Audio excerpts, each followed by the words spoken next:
लाखों बच्चों की खुशी का उस समय ठिकाना नहीं रहा जब उनकी इंतज़ार की घड़ियां ख़त्म हो गई।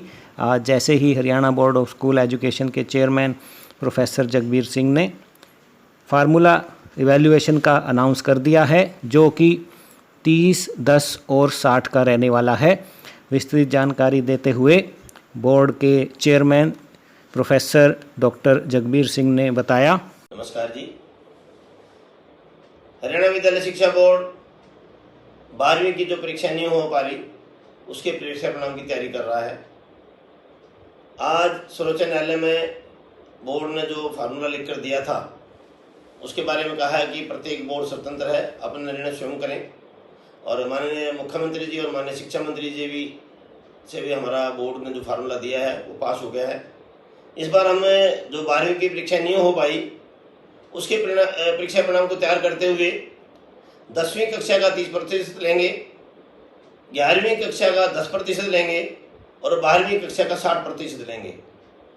क्योंकि 11वीं कक्षा का 10% इसलिए ले रहे हैं जबकि सीबीएसई 30% ले रहा है कि पिछले वर्ष जो बोर्ड द्वारा परीक्षाएं 11वीं कक्षा की ली गई थी सभी संपन्न नहीं हो पाई थी।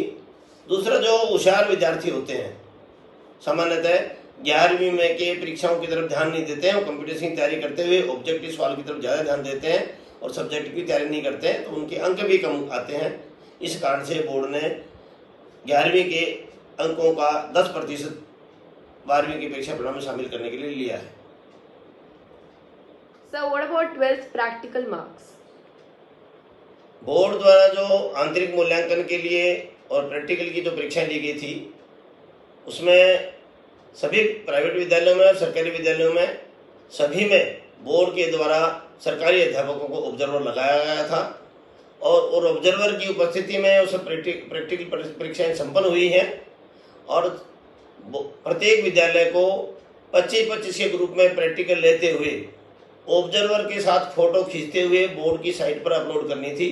उनके द्वारा वो लोड की गई है, इसलिए बोर्ड को सब आंतरिक मूल्यांकन के और प्रैक्टिकल के अंक प्राप्त हो चुके हैं। उसमें किसी प्रकार की हेरफेर की कोई संभावना नहीं है। दूसरा, विद्यालयों से भी मेरा निवेदन है कि भी प्रत्येक विद्यालय तैयार रहे। सोमवार से यानी कि हम 28 तारीख से 6 तारीख तक सब विद्यालयों का लिए पोर्टल खोल रहे हैं जिसमें उनको अपने 10वीं के और 11वीं के मार्क्स अपलोड करने होंगे प्रत्येक विद्यार्थी के, जिससे समय पर रिजल्ट दिया जा सके। इसलिए विद्यालयों से पुनः मेरा निवेदन है कि अपने तैयारी पहले करके रखें। सोमवार से लेकर सोमवार तक 8 दिन का समय दिया गया है प्रत्येक विद्यालय को और हमारा प्रयास रहेगा 25 जुलाई तक परीक्षा परिणाम घोषित कर दिया जाए। जो फार्मूला जारी किया गया है उसके गणित को अगर समझें तो ये तालिका दी गई है जिसमें 10वीं, 11वीं और 12वीं को आप देख पा रहे हैं। 10वीं को 30% भारिता देते हुए यदि 80 नंबर का पेपर है तो 24 वहाँ से लिए जाएंगे। अगर बच्चे के 80/80 आए हैं तो 24 ही उठाए जाएंगे। इसी प्रकार से 11वीं में 10% भारिता है, 80 नंबर का पेपर है तो 8 नंबर वहाँ से लिए जाएंगे। और जो है +2 की जो भारिता रहेगी वो 60% हैं तो 48 अंक लिए जाएंगे। और इंटरनल असेसमेंट और प्रैक्टिकल मार्क्स 20 नंबर का रहेगा, 80 और 20 100। तो इस तरह से आप देख पा रहे हैं 24, 8 और 68, 100/100 अगर बच्चे के हैं। इस तरह 70 नंबर का पेपर है, 60 का है, 40 का है या 30 का है, क्योंकि अलग अलग मार्क्स की थ्योरी क्लास में सब्जेक्ट वाइज होती है। और प्रैक्टिकल भी आप देख पा रहे हैं 20, 30, 40, 60, 70 मार्क्स के हुआ करते हैं। तो इस टेबल के अनुसार जो है 10+2 क्लास आपका रिजल्ट तैयार किया जा रहा है। स्कूलों को निर्देश दिए गए हैं कि 28 से 6 जुलाई के भीतर 8 दिनों में 10वीं और 11वीं के मार्क्स को अपलोड कर दें और ताकि 25 जुलाई तक जो है आपके रिज़ल्ट आ जाएं और फिर आप भी आगे भविष्य में स्नातक की शिक्षा के लिए जहां भी दाखिला लेना चाहते हैं मार्ग प्रशस्त हो सके।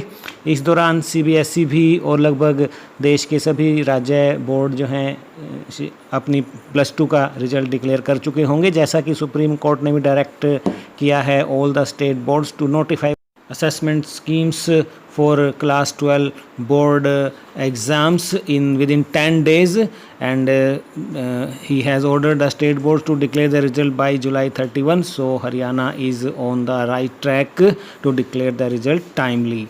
Best wishes. Thank you.